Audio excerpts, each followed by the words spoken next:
Bon, on se retrouve pour un nouveau trade sur Ryanair. Ryanair, pour ceux qui ne connaissent pas, c'est un groupe aérien irlandais spécialisé dans le transport aérien à bas coût, low cost quoi. Fondée en 84, elle est devenue l'une des plus grandes compagnies aériennes d'Europe en termes de passagers transportés. Donc concrètement, Ryanair, ça permet aux particuliers et aux entreprises de voyager rapidement et à moindre coût entre de nombreuses villes européennes en proposant des vols directs avec des services simplifiés pour réduire les prix. Voilà, ce sont des avions européens, quoi, une ligne européenne. Donc ça va pas en Amérique, hein. Ça reste en Europe. Sur TradingView, ce que j'ai vu, premièrement, ici on a une tasse, premièrement. C'est pas une anse. Du moins ça pourrait être une anse, mais officiellement l'anse devrait être plus bas que le premier point pivot de la tasse. Elle aurait dû être ici. Voilà. Là l'anse est un petit peu haute. Voilà, normalement c'est une tasse, simplement. Mais bref, voilà. On a un pivot, c'est ça qui est le plus important à noter. Le pivot il est là. À casser, hein. Il faut casser le pivot.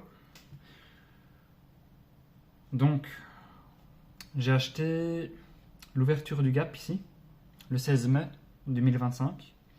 Pourquoi j'ai acheté l'ouverture du gap? Parce que c'était une news positive et parce qu'on avait cassé le pivot. Simplement. Un pivot qui était... Ouais, c'était long à casser, hein. Même là, on avait un gros pivot. Très long. Ça a pris du temps à casser. Et durant le gap, on a eu par la suite des volumes très explosifs. Très très explosifs. Et même hein, dans le fond de la hanse, on avait déjà un gros achat ici. La bougie. Un gros achat. Le 9 avril 2025. Volume explosif. On aurait pu pré-shotter hein, en cassure de la moyenne mobile 50 et 200. Pré-shotter avec une ouverture partielle de position. 50% sur la moyenne mobile 10, l'orange. Hein. Ici, on aurait pu donc ouvrir partiellement une position et ouvrir une deuxième partie ici, ce qui aurait été encore mieux et plus sécurisé. Cependant, j'ai fait 100% ici. Hein. Enfin, 100% d'une position conservatrice, un money management avant tout. Par contre, en mai, les fondamentaux de l'EPS étaient à moins 42%, c'était négatif. Dommage.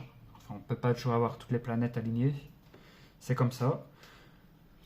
Donc rappelez-vous, cassure du pivot de la tasse avec une news positive et des volumes explosifs. Volumes explosifs qui sont achetés par des institutionnels. Par des institutionnels, c'est la preuve qu'elles sont là, qu'elles sont intéressées par le titre, par la news de Ryanair. Par la suite, donc, mon stop, je l'avais placé niveau médian. Ouais, niveau médian qui est ici. Qu'est-ce qui s'est passé? Mon stop est ici. Hein. Je vais retirer le pivot pour pas qu'on soit embêté. Mon stop est placé ici. J'aurais pu encore remettre une partie de ma position ici sur le pullback, sur la moyenne mobile 10. Carrément. Pas une position entière, une position partielle que j'aurais pu enclencher à 50% ou 25%. Hein, une pyramide. Une pyramide. Alors j'aurais enclenché là avec un stop plutôt serré ici, donc j'aurais été stoppé. Donc là on a un pivot à recasser ici. Il faudrait recasser le pivot, notamment. Le nuage vert, toujours pas cassé. Bon, j'ai été arnaqué quoi, ici j'ai été arnaqué. Ouais, on a cassé le pivot. Donc il faudrait réenclencher une position sur la moyenne mobile 10, partiellement, une position partielle normalement. Là ça l'a touché, on remet une position. Donc la mèche le touche. Là le stop, où est-ce qu'on pourrait le mettre? On pourrait le mettre ici, sous la bougie là, sous la contraction. Ou alors sous celle-ci. Pourquoi pas? Sous celle-ci, parce que de toute façon on est financé par l'achat ici. Hein. Donc on a ici un achat, notre premier achat. Entry, numéro 1, entrée numéro 1. Ici, j'aurais peut-être pu tenter une autre entrée, donc avec le stop que j'aurais pu mettre ici en dessous.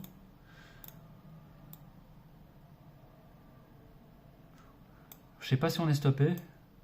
Alors, je l'ai pas... Attends, la mèche est là. Hein. On est sur le stop. Je pense pas qu'on soit stoppé, honnêtement. Par la suite, ouais, ça... On a une news et on casse le pivot avec des volumes très explosifs. Donc on aurait pu potentiellement avoir une deuxième position. C'est dommage. Là on aurait eu chaud pour la position. Ouais. Bougie baissière avec volume explosif. Mais finalement non. Bah, ils ont juste vendu avant la news. Hein. C'est pour ça qu'il faut faire une position partielle hein, quand vous avez une news qui approche. Normalement, prudence, prudence, prudence. C'est là que les gaps baissiers apparaissent. Et là, du coup, je suis en positif. Je suis à ce jour toujours en positif, toujours dans le trade. Il est toujours en train de tourner. Donc, on va calculer. J'ai acheté ici.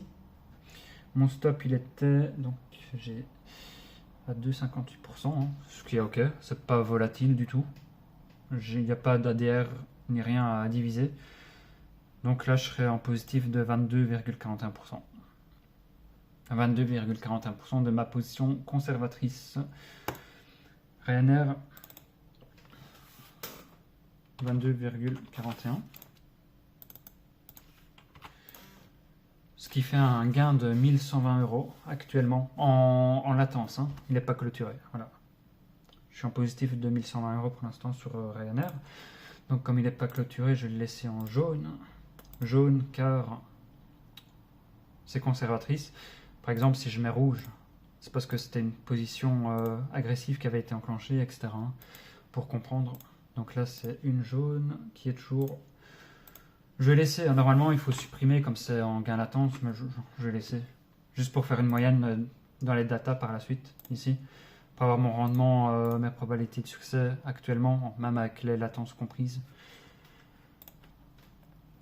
Voilà.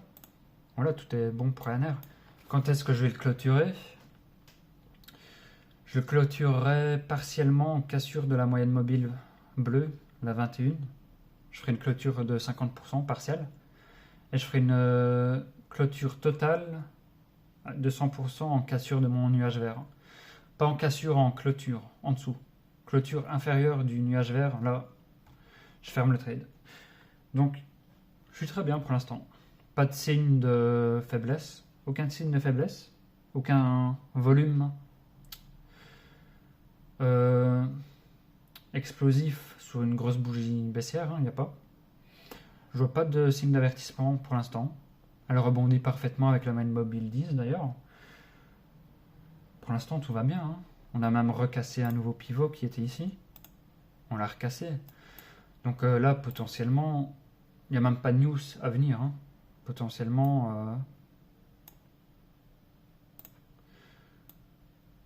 on va peut-être encore monter, faire des pullbacks, remonter.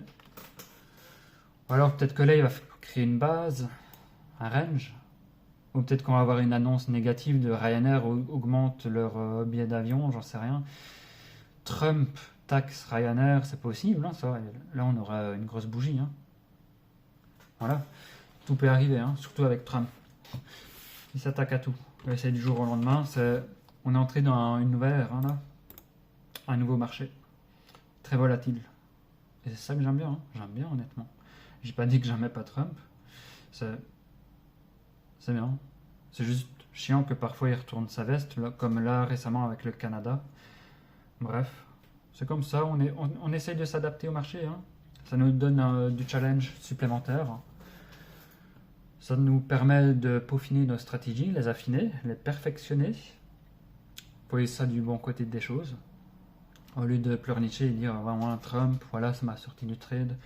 Non, là on respecte notre stratégie.